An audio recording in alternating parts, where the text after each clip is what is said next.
Bonjour à toutes et bonjour à tous. Avant de démarrer, je vais commencer par deux chiffres. Le premier, c'est 2/3. 2/3 des territoires ont eu un problème de déficit en pluie cette année.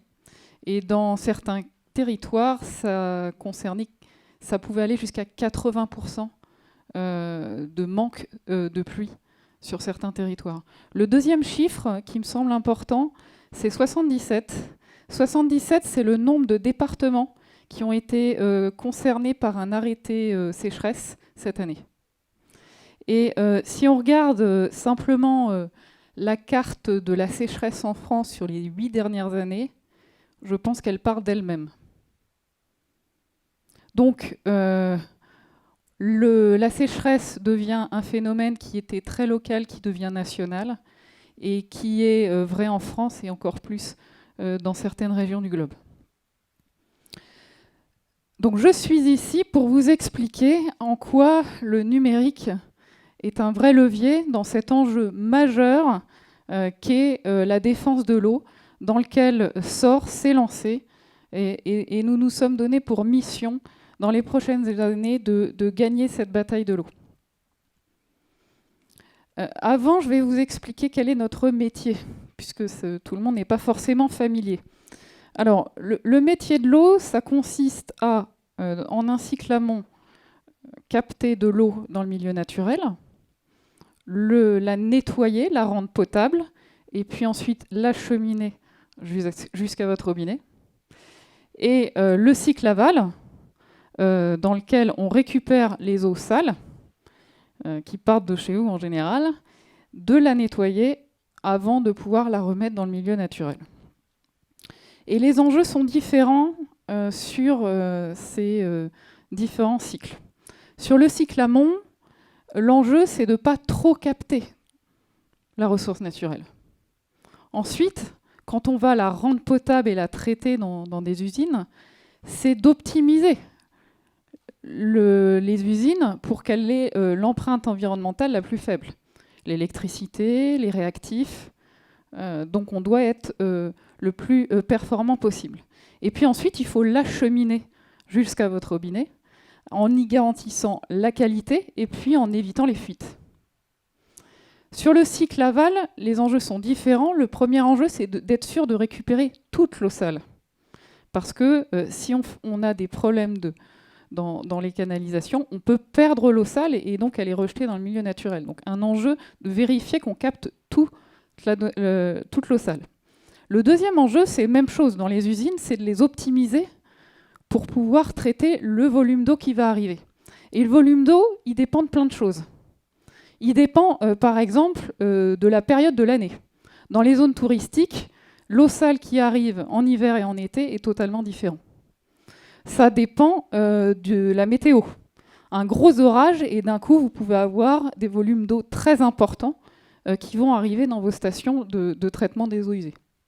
Donc, quelque chose d'assez compliqué.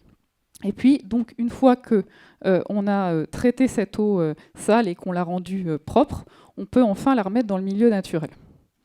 Alors, comment le numérique répond à ça? Et là, je fais une opération hyper dangereuse. Grâce à des choses comme ça. Ça, c'est une oreille. C'est une oreille numérique. Alors, je vais la poser. Une oreille numérique, elle sert à quoi? À écouter l'eau. Et l'eau, quand on l'écoute, on est capable de se rendre compte, lorsqu'on entend le bruit de l'eau dans les canalisations, de voir si le bruit change. Et si le bruit change, c'est qu'il y a une fuite. Donc, chez SOR, on a des milliers de capteurs qui nous permettent de faire ça. Mais tout ça se fait dans un contexte qui est extrêmement contraint et de plus en plus exigeant. Nos usagers sont de plus en plus exigeants en termes d'interaction avec eux. On a de plus en plus d'innovations de technologies qui bougent dans tous les sens. Une exigence croissante sur la transparence de la donnée. L'accès à la donnée doit être temps réel, totalement ouvert et en même temps sécurisé. On a un besoin croissant d'intégration dans les services de la métropole. On parlait ce matin dans les débats des silos. Il est important aujourd'hui de casser ces silos. On a parlé de la ressource qui est en tension, et puis on travaille dans un exercice compliqué avec des contraintes budgétaires croissantes dans les territoires.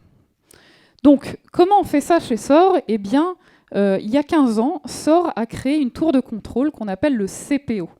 CPO, c'est le centre de pilotage opérationnel. J'entendais parler encore ce matin d'hypervision.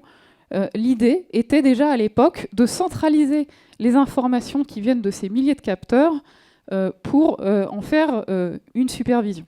Donc en quelques chiffres, SOR, c'est 170 000 km de réseau d'eau potable, 230 000 si on compte eau potable plus eau usée. C'est 19 000 installations qu'on surveille, 3 200 agents sur le terrain qui viennent intervenir en cas de problème, et c'est 1 million de données par jour qu'il faut traiter. Alors qu'est-ce qu'on fait de ces données ? Eh bien déjà, on échange de l'information, et puis ça nous permet de communiquer avec nos techniciens sur le terrain, et bien évidemment de fournir de la visibilité, de la transparence sur ce qui se passe sur nos réseaux d'eau. Alors, en quoi consiste cette plateforme qui nous permet de superviser les réseaux d'eau et de contribuer à la protection de l'eau ? C'est une plateforme, je pense que beaucoup d'entre nous dans cette conférence l'ont évoqué, c'est un sujet autour de la donnée. C'est comment je fais en sorte de capter de la donnée qui vient de différents horizons et que je peux l'utiliser pour ma mission de défendre l'eau. Alors cette information, elle vient et elle va de différents écosystèmes. L'usager. Orange parlait juste avant de la relation avec les usagers. On interagit, ils nous donnent des informations et puis on leur renvoie de l'information. Les équipements et les installations, puisqu'ils nous envoient des informations avec ces capteurs, mais on est capable aussi de leur envoyer des ordres pour changer les paramètres de ces installations. Les territoires, parce qu'on parlait de la météo, on parle du tourisme, donc l'urbanisme, la voirie, toutes ces informations qui viennent de différents horizons sont des éléments qui vont nous permettre d'améliorer les niveaux de décision qu'on va prendre pour protéger l'eau. Et puis, bien évidemment, tous les systèmes d'information qui nous permettent de gérer le cycle de l'eau dans notre métier. Donc, tout est basé sur cette plateforme de données sur laquelle, en croisant l'information de ces différents horizons, et c'est là qu'il est important de casser les silos, qu'on va réussir à faire des progrès dans la défense de l'eau. Je vous parlais de la protection de la ressource à l'origine. Les services qu'on arrive à mettre en termes d'intelligence artificielle nous permettent d'optimiser les forages. Quand est-ce que je commence à pomper ? Quand est-ce que j'arrête de pomper ? Quel forage vais-je pomper ? À quel moment et à quel niveau ? Donc, premier exemple. Le deuxième exemple, c'est l'information sécheresse. C'est comment, avec des signaux faibles qui viennent de différents horizons, je vais pouvoir anticiper le moment où va arriver la sécheresse pour éventuellement faire de la communication, rétroagir sur les citoyens afin qu'ils changent éventuellement leur comportement. Limiter l'empreinte environnementale, et je vous parlais de nos usines. Les usines, c'est beaucoup d'éléments qui travaillent avec l'électricité, et l'empreinte, c'est d'abord l'empreinte énergétique. Comment fait-on pour optimiser au mieux l'utilisation de tous ces équipements pour qu'ils consomment le moins d'énergie possible ? On arrive aujourd'hui avec des algorithmes à optimiser et à réduire très fortement la consommation électrique de tous ces équipements sur ces milliers de kilomètres. Le deuxième, ce sont les réactifs.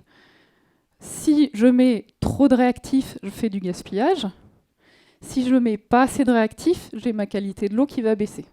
Et vous l'avez compris sur l'eau usée, le flux d'eau qui rentre est extrêmement dépendant de plein de paramètres qui peuvent être fortement extérieurs et fortement variables.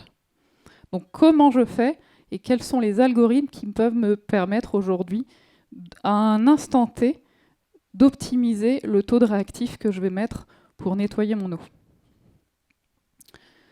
Troisième axe, on parlait d'éviter les pertes d'eau dans les réseaux, dans les tuyaux. Le première chose qu'on a fait, c'est mettre en place un algorithme qui va me permettre de prédire le flux qui va arriver. Donc ça prend en compte, je vous parlais de la météo, ça prend en compte le nombre d'habitants à un instant T, et on est capable de prédire le volume prévisionnel d'eau qui va arriver dans ma station.